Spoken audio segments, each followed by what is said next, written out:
Kumusta yung sitwasyon mo dito pag natutulog ka? Ay, minsan po, may, yung mga bata po bang mga nananakit. Oo, pinupuntahan ka dito? Binabato ako.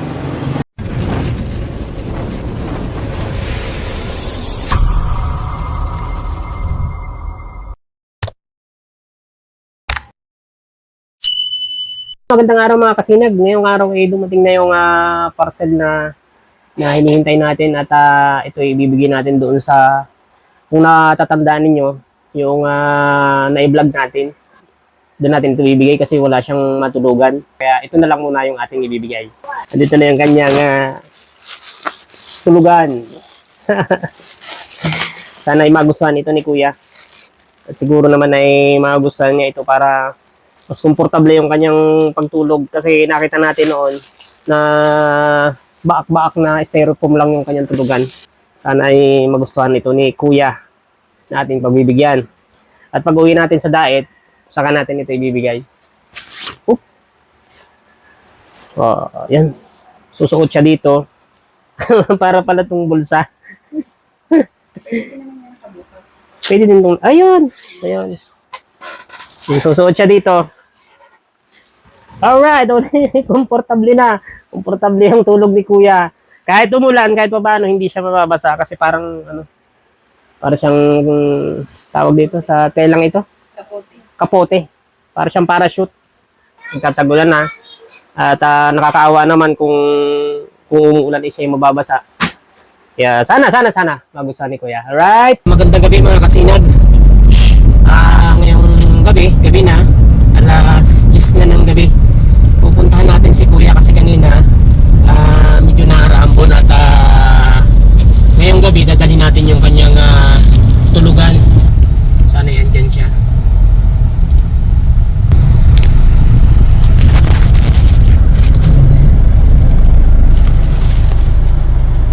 Ay, layo na yung style ko. Ay, si Kuya. Parang siyang natin umalis yung mga nagtitinda para hindi mabulabog yung pakikipag-usap natin kay Kuya.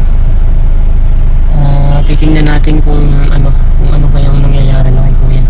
Ayan, iikot tayo para mas papalapit yung yung sasakyan natin dun sa kinalalagyan ni Kuya. Tingnan niyo naman yung harang niya sa kanyang tulugan. Styrofoam lang. Nandun mo. Awawa naman si Kuya.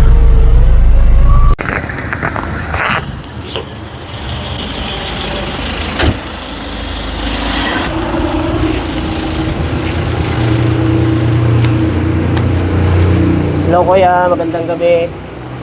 Tulog ka na Kuya? Kuya, magandang gabi.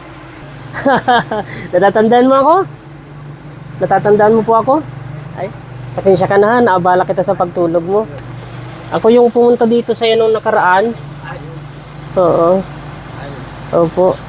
Pwede kitang makausap? Ha? Pwede po kitang makakwentuhan? Ako yung pumunta dito sa nung nakaraan at nakita ko yung sitwasyon mo. Kumusta yung pagtulog mo dito, Kuya? Kumusta naman? Pwede pong kabitan kita nito? Lagyan kita nito. Kumusta yung pagtulog mo dito, Kuya? Medyo, Tinignan ka namin kanina dito. Wala ka pa. ay, nagkain po siguro ako. Nagkain ka po. Nabili pa ko ng kanin doon sa medyo mura-mura doon po ng Pasensya ka na, Kuya. Okay lang po. Kuhaan kita, Kuya, ng video. Okay lang? Sige lang po. Opo. Kumusta yung sitwasyon mo dito pag natutulog ka? Ay, minsan po, may, yung mga bata po bang mga nananakit.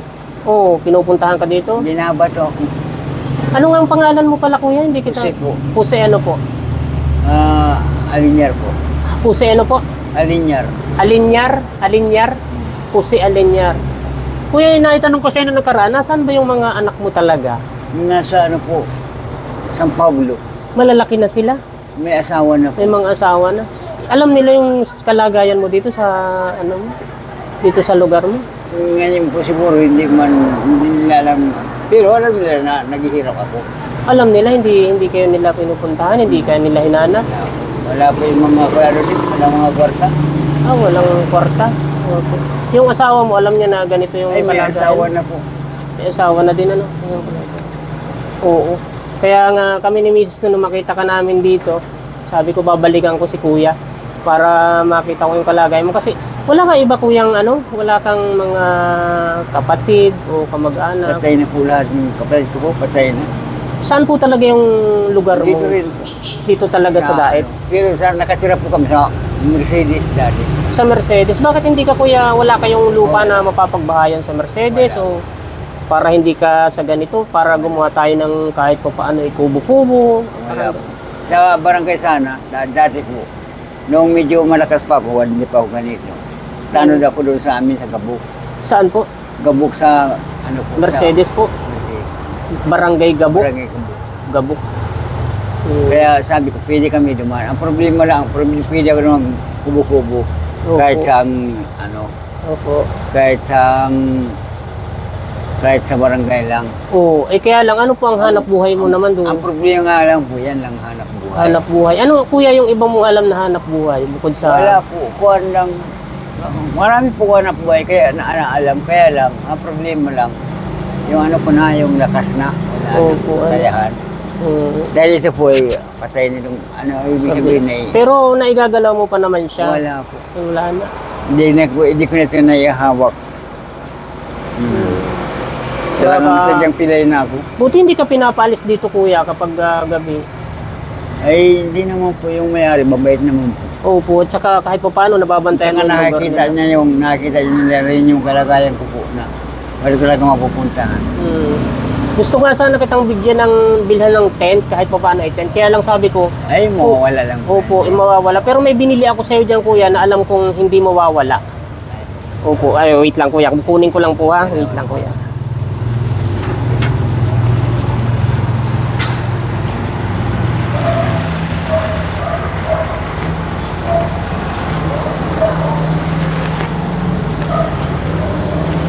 Ito kuya, yung tulugan kahit pa paano. Ay. Tulugan, May bag na po pa siya. Pwede na Opo, ito opo. dito. ang ano nito kuya, pagkakagising mo, tiklop mo na lang. Wala ako kuyang ibang maitulong sa'yo kasi yun lang talaga hindi ko naman, sabi mo nga, wala ka namang mapapaglagyan ng, ano? Meron po ako. Opo, ito po kuya. Kahit pa paano kasi kuya, umuulan eh. Ang naisip ko kasi pag umuulan, yung kalagayan mo dito, kasi nakita ko naman ng sitwasyon mo nga dito, tsaka nakita ko naman na mukhang mabait ka din po. Ay, Kaya ito kuya, kahit pa paano, komportable ka dyan. Opo, medyo Susuot ayos ka ay. lang po dito. Sinusuot lang po. Opo, ito. Bubuksan mo lang ito, kuya. Yan. Yan. Tapos susuot ka dito. Kung naiinitan ka, di wag mong ano. Kung nilalamig ka naman, isarado mo, shoot ka dito. Magsuot ka Ayaw. dito. Yan. Ito para sa iyo, kuya. Medyo magaganda po ang ano po. O, binili namin talaga yan ni Mrs. Tapos pag, ano po, pag gising ka na, ilagay mo lang din po dun sa bag para maging may tulugan ka ulit sa, ano. Yan po may bag. Ano po, sana po Binigay sa ay akin ng makatulong mga- yan sa'yo kahit pa paano. Pwede na po yan. Opo. Malaking Kahit bagay na po yan sa akin. Tsaka hindi ka po dito kuya mababasa kahit pa paano parachute po yan ay Opo. Ayun. Ganda na. wala ka na kuyang balak na umuwi sa mga anak mo kahit pa paano. May plano po kaya lang ang problema. Medyo ang pamasahe po ang problema ko. Kung halimbawa alam mo kuya yung lugar ng mga anak mo para makauwi ka sa Ay, kanila. alam ko. Alam ko. Alam mo? Sa Sindron lang naman po sila. Opo. Ang maganda po sanang gawin mo talaga niyang kuya, umuwi ka. Kung uuwi ka kuya, kailan ang plano mong umuwi?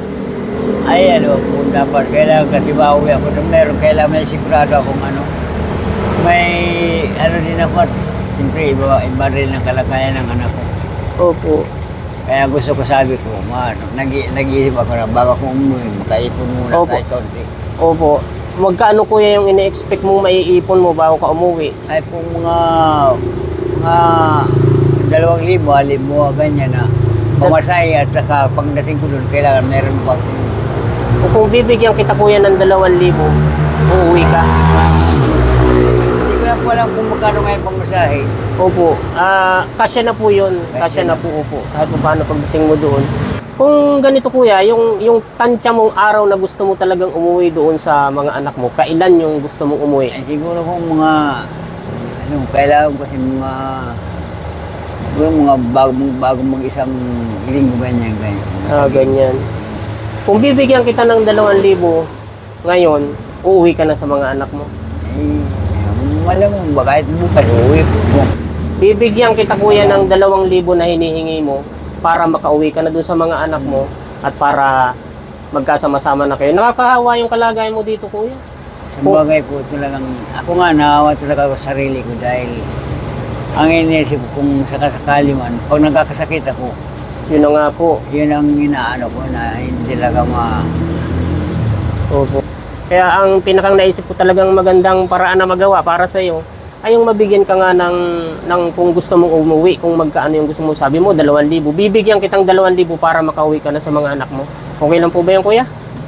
po na kaya lang, nagdadalaw isip ko, baka sabi ko hindi ko tanggapin ang anak ko doon. Bakit naman hindi ka po May asawa na tatanggapin? po kasi. Kahit po kuya, kahit po paano. Ano po yung anak mo, lalaki o babae? Lalaki po. Ay, lalaki yung anak mo kuya, dapat may paninindigan yun. Kahit po paano kuya, kung nandun ka sa anak mo kuya, kahit po paano, pag may sakit ka, maalagaan ka. Hindi ka tulad dito, lalo na at mag-aaral yung mga bata, uuwi kami ng Panganiban, bibihira na ako dito baka bihira lang ako dito sa Dait. At kaya lang ako madalas dito kasi nga bakasyon. Bakasyon po ay kaya madalas ako dito. Kaya pakiusap ko sa iyo kuya, habang hindi pa nagtatagulan, umuwi ka kuya, bibigyan kita ng 2,000 para makauwi ka po doon sa iyo pong mga anak. Okay lang po ba yung kuya? Dahil lang naman umuwi pag kasi Opo. yun naman bagay yung Oo. San Pablo lang po bagay yung San Pablo. Sige po, kuya. Kayang-kaya po. Ano yan. lang yun, 6 na oras yata yun. Sige. Sige kuya. At bibigyan kita kuya ng kailangan Bukas sa hapon, nandun na ako pag Opo. Sige kuya at kahit pa paano ay sana ay makatulong ito sa iyo. At bibigyan kita ng iyong hinihingi. Hindi nga lang kita kuya mabigyan ng malaki-laking halaga kasi hindi pa ako talaga sa pagbo-vlog ko eh. Pero siguro makakatulong na po ito sa iyo. 2,000 kuya para sa iyo po yan. Isang baros ng 1,000 kasi ambot na po. Opo, at para po naman yung 1,000, di kahit pa paano pagdating mo doon may panggaragastos ka. Yun lang iniisip ko. Ayan. Kahit pagdating ko doon ay wala sila eh. Pwede- Ay di nagpabigat sa kanila. Ayan. Yan po iniisip ko. Opo. Di pa paano kuya? Opo, maraming salamat Sige po ha. po, baka Sige. bukas na paggabi mo, wala na ako dito. Ay sige Nandun na kuya, at basta ang mahalaga kuya, ang iniisip ko lang naman ay yung kalagayan mo eh. Kasi dito, nakakaawa talaga. Wala na po ako dito bukas na gabi sigurado kung mga alas 8, alas 7, ganyan. Yan. Alis na po. Okay. At yun po talaga kuya ang gusto kong mangyari. Sige. At siguro ay kahit pa paano kuya ay Kaya lang, tatanggapin ka ng mga anak mo. wala pa ako na mabawasan pa itong pambili ng kahit isang damit. Damit. Ano pong oras ang mo? Kung alam ko kuya ang di dapat Ay, nabigyan. mga basta pag unang biyahe papunta doon, ang araw, Ay sige. At bukas, umaga po, mga anong oras ka po nandito? di na po ako abutin dito ng liwanag. Aalis ka na po? O doon na sa terminal. Sige, ganito kuya. Aalis kami ni Mrs. tapos babalik kami para makakuha kami ng damit. Bibigyan kita ng mga damit. Okay? Okay Di lang po? kahit ano lang po. Tama lang na suot. Ay, sige po. Ay, sige kuya. Kasi At hindi ayan. naman ako gaano kakalabag baga. Opo, medyo masaya ako dun sa pangyayaring ito kasi uuwi ka na sa Kasi yung cheerful anak po. mo. Okay kuya? Hindi po. Okay, babalikan po kita para dalhin naman namin. Dito yung lang mga po ako damit. makahintay. Opo, ngayon babalikan Ay, po ngayon din po. Ngayon din po, Sige. para bukas, makauwi ka na. Umaga po ako. Ayan. Baka mamaya nga lang. Baka basta anong oras na baka mga alas Ayan. 1 anong last trip ay first trip. Okay. At masaya po ako sa naging desisyon mo. Mauwi po na ako. Ayan. Okay. Sige po, at aalis po kami ni Mrs. Babalikan po kita. Ulit dito. Okay? Okay kaya? Salamat po. Ay, okay lang po. Masaya ako sa naging desisyon mo. Okay kaya? Opo, salamat Kunin ko po. muna ito. Sana po ay napasaya kita. Okay, tamo kuya, inuubo ka na. Ha? Okay, babalik kami ni Mrs. Aalis na. Salamat po. Dam. Sige kuya. Sige po kuya, sige po.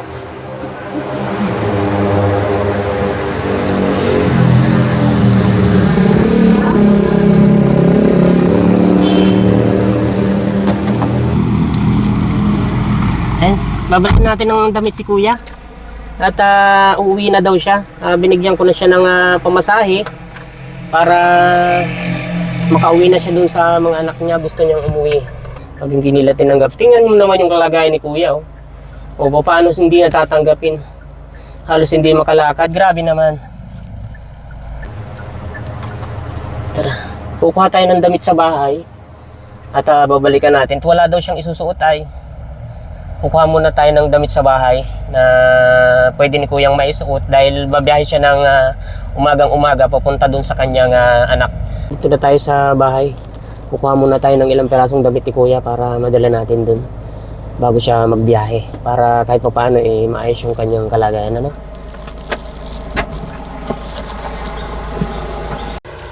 So, ayun. Pipili tayo dito sa sa mga paninda namin. Hindi pa kami nakakapagtinda ng ukay pero naging pambigay agad yung ukay. Oh, ayan. yung mga paninda naming ukay.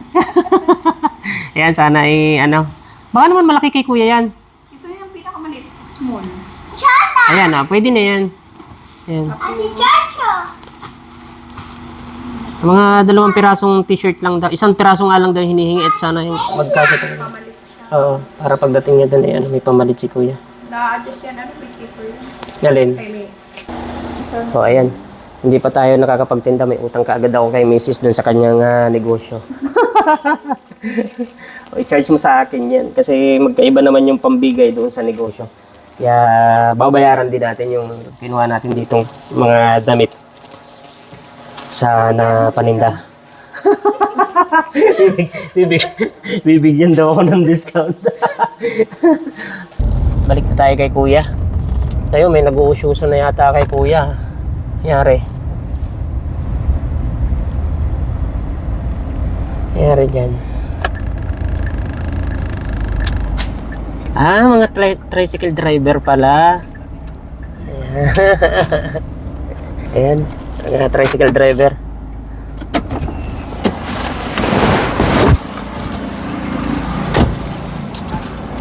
Kuya. Papauwiin na natin si kuya. Mga tropa. Opo. Pinapakape mo yan. Ay, salamat naman po. Kasi nakita ko siya dito Nakita ko yung bibigyan ko lang sana ng tulugan. Mama naman ako na. Opo. Kaya nasabi ko para maraman ako na. Nagula ako, mahalin ako. Uli na niya ako sa muya. Opo. Magdamag kayo dito kuyang Hanggang wato. Malauli na. Maghapon po yan. Habang kurit-kurituhan kami kaya. Kuya, andito yung damit para siguro naman kasya ito sa'yo. Kasya yan sa'yo. Pagkakasin mo na lang. Kasya yan, pumili kami doon sa mga namin ng medyo maliliit. Ayun lang. Akala ko manabay. Opo. Kuya, pag uwi mo, para magpasiguro ka din ng pera mo na pambulsa para Hindi mo na po yun Opo. Para halimbawa man at kung hindi ka tanggapin o mong mangyari, di may pera ka sa po. Pero siguro naman na bilang anak, grabe naman. Sobrang na siguro mo. Pagaling mo mga sibing na rito kaya itar rito pamasahe. Itiniwan ko ako. Opo. Sabi ko lang sa mga anak ko. Ito ang pinaghirapan ko. Opo. Wag mo sasabihin Nangalakal ako. Para pag uwi ko naman, mayroon naman akong may pasalubong sa inyo kahit Dati paano. yung panahingi sa akin dito. Titinda akong sigarilyo. Oo. Ngayon, natukoy ako ng mga batang amo. Yung ibang bag, siguro hindi naman. Pinadala sigarilyo. Ay ngayon, pag mga wala na paninda. Kaya nagpundo ako, tapos nagkalaka na lang ako. Sabi ko, para mayroong kalaman, nagkalaka na lang ako. Hindi pa ko tayo kuya kasi lumalaman ng parehas. Isipin mo yan. Hindi ko siya nakitang humingi yung malimos. Kasi nung minsan dito kuya, paglabas ko dito sa New One, may nangihingi ng Nakakaya po. ng pera. Sabi ko, ang lakas mo pa, bakit hindi ka magtrabaho? Eh, nagko-construction daw po siya dati. Kaso lang daw, napapagod siya. Talagang mapagod ang mga Sabi ko, Eh, yung naghihingi sa akin, ay mas bata pa sa iyo, kuya. Halos ka, siguro eh, kasing idarang ko na. Sabi, grabe ka naman. May trabaho bang hindi nakakapagod? Di ba? pagkain nga, mapagod din. Halos pawisan ka. O sige kuya, magandang gabi. Siguro ay sana ay tanggapin ka ng yung mga anak. Ano po? ano po ako. Sana Doon po. saka po, minsan kami nakausap, sabi niya, umuwi ka ng ginawa. Ay maganda po. Ano? Sige kuya, Kaya magandang sabi gabi ko sa ha. kanila, umuwi na ako po. Talagang, talagang, ano na, hindi matagal namin Ay, pagkita. Sige po kuya. Kami pupunta din ni Miss, may pupuntahan pa kami. Salamat dun sa naging desisyon mo ha. Maraming salamat. Para pa Bukas mo sigurado mag... Kuya, salamat din po sa inyo ha, sa mga tropa. Hindi mo na ako dyan maaabot. Tapos kuya, pang mo pa, para hindi babawasan yung pangkain mo yan. Marami pang O, pangkain. Ay, hindi ko na sabihin may pera. Opo. Sabi ko lang. Opo. Sabi ko, nag-discard rin Oo, ako masahe. nagkalakalakal ka lang kamo. Opo. At Kasi gusto ko. Hindi, matiritinda pati ako doon. binilan lang namin ni Mrs. nung nung parang parachute na sabi ko ngayon tulugan. Sabi ko Kaya nga at ko nga sa kanya, huwag mo ka Lagi suot biro nga na ako. at Ayan, pag may baka- nagbiro sa'yo, sinipir ka, nilagay ka niya sa kalsada. Yan.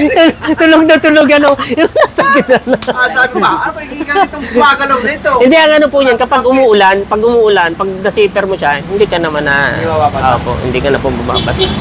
Kaya yun ang, sabi ko nga, tent dapat, hindi naman pwedeng mag-tent siya dito, di ba? Tinatanong ko din siya kung may lugar siya dyan kung saan na pwede niyang gawa ng kubong kahit bahay-bahay. Wala daw naman. Kaya ganun ang naisip ko, pauwiin na lang siya dun sa kanyang mga anak. Eh sige kuya, salamat sa po. At kuya, mag-ingat ka ha. Pero Sabi maraming yan. salamat po sa inyo. Oh, sige Mga po. asawa po, maraming salamat. Bali wala po yun. Maliit na bagay. Sige po. God bless kuya ha. Sige po, Opo, salamat opo. Kuya, salamat sa inyo ha. Pagtulong kay kuya. Sige po, sige po.